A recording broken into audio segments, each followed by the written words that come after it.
Human rights social news council की ओर से women achievement award 2026 session 3 का भव्य आयोजन कोलकाता प्रेस क्लब में किया गया।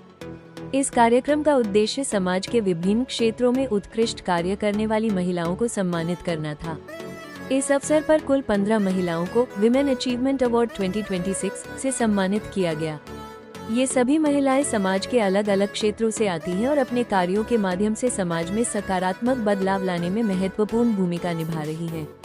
कार्यक्रम में वक्ताओं ने कहा कि महिलाओं की उपलब्धियां समाज के विकास की आधारशिला हैं और ऐसे सम्मान उन्हें आगे बढ़ने के लिए प्रेरित करते हैं। आयोजन के दौरान महिलाओं के योगदान की सराहना करते हुए उनके उज्जवल भविष्य की कामना की गई। Sanjay Sinha international chairman international equitable human rights social council নারীদেরকে আমরা সম্বর্ধনা জানিয়েছি। আর আজকে বাংলাদেশ থেকেও একজন এসছেন, তিনি এন্টারপ্রেনার আছেন, ওনাকেও আমরা সম্বর্ধনা দিলাম। আর বিশিষ্ট মহিলারা ছিলেন, কলকাতা অন্য ডিস্ট্রিক্ট থেকে এসেছিলেন, সবাইকে আজকে আমরা আজকে সম্বর্ধনা দিলাম। খুব খুশি হলাম দেখে, খুব ভালো লাগলো। এখানকার মহিলারা কিন্তু খুবই এনার্জেটিক। বাংলার আমাদের বাংলার মাটির একটা ম্যাজিক যে এখানকার মহিলারা খুব ভালো কাজ করে আর খুব ভালোভাবে কাজ করে, খুব ভালো লাগলো দেখে। আজকে ফার্স্ট টাইম কিন্তু আমার এটা ফার্স্ট এক্সপিরিয়েন্স বাংলার মাটিতে, প্রথম প্রোগ্রাম এখানে কলকাতার মাটিতে।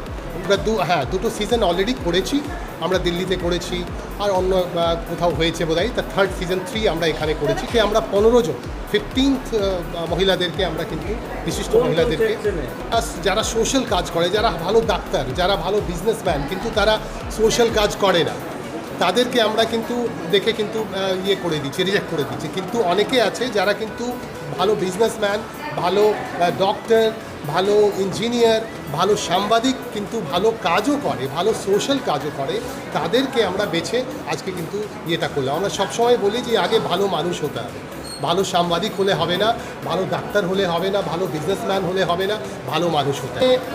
আমি ছিলাম আর আমার সাথে আমাদের যত টিম মেম্বার্সরা সবাই ছিলেন, কিছু বিশিষ্ট মহিলারা ছিলেন, বিভিন্ন সেক্টর থেকে তারা এসেছিলেন, তাদেরকেই আমরা গেস্ট করেছিলাম। আমরা পলিটিক্যালি কাউকে ডাকিনি। আমরা পলিটিক্স যেহেতু এখন দেখুন মমতা ব্যানার্জি ঘটনায় বসে আছেন, একটু সমস্যা ছিল আর কি, সেজন্য আমরা জাস্ট অন্য সেক্টর থেকে নিয়ে এলাম, সোশ্যাল সেক্টর থেকে, মেডিকেল সেক্টর থেকে মহিলাদেরকে ডাকলাম আর এখানে সবাইকে বসিয়ে সবাইকে সঙ্গে নিয়ে আমরা আজকে প্রোগ্রাম। নাম ডক্টর শর্মিষ্ঠা চক্রবর্তী, আমি কলকাতায় থাকি। একজন নারী হিসেবে আজকে আমাদেরই দিন, আমাদেরই সেলিব্রেট করার কথা, সেটা যে এখানে আমাদের প্রেস ক্লাবে ডেকে আমাদেরকে একটা অনার দেওয়া হয়েছে, সেটার জন্য খুবই ভালো লাগছে আমাদেরকে। যে তার উপর স্টেজে রেখে আমাদের যে সম্মানটা দেওয়া হয়েছে, আমার মতো বিভিন্ন যারা নারীরা রয়েছেন তারাও বিভিন্ন সোশ্যাল ওয়ার্ক এবং বিভিন্ন নিজের কাজের সাথে যুক্ত আছে, প্রত্যেকেই ডাকা হয়েছে, সম্মান দেওয়া হয়েছে। যারা এই সমাজে তারা মনে করেছেন, তার মধ্যে আমিও একজন আছি।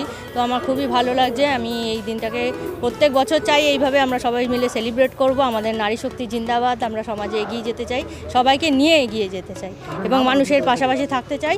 আমার পিয়ালি রায়চৌধুরী, আমি ব্যান্ডেল, হুগলি থেকে এসেছি। আজকে আন্তর্জাতিক নারী দিবস উপলক্ষে আমি এখানে সম্মানিত হয়ে আমি যথেষ্ট আনন্দ উপভোগ করছি। তার থেকেও যেটা আপনি বললেন যে ইন্সপিরেশন আমি অনেকটাই পেয়েছি, যারা আরও অনেকে এসছেন অ্যাজ এ গেস্ট বলুন বা আদার্স যারা এসেছিলেন, উপস্থিত ছিলেন, তো তাদেরকে আমি তো উৎসাহিত হয়েছি, প্লাস আমি তার সাথে চাইছি যে তারাও যেন আরও এগিয়ে আসে বিভিন্ন ডেভেলপমেন্টাল ওয়ার্কের জন্য।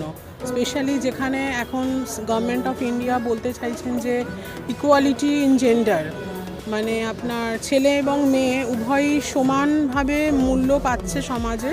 তো সেটা যতক্ষণ না কর্মক্ষেত্রে ইমপ্লিমেন্টেশন হচ্ছে, ততক্ষণ গভর্নমেন্ট যতই ইমপ্লিমেন্টেশন করবার চেষ্টা করুক না কেন, নিজেদের মানসিকতা না বদলানো পর্যন্ত কিছুতেই সেটা হবে না। তাই জন্য আমি এটা সবসময় বলবো সকলকেই যে মহিলাদের স্পেসিফিক্যালি যে নিজেদেরকে আপলিফমেন্ট করবার জন্য এডুকেশন দরকার, কিন্তু তার সাথে সাথে মানসিকতা সবথেকে বড় প্রয়োজন।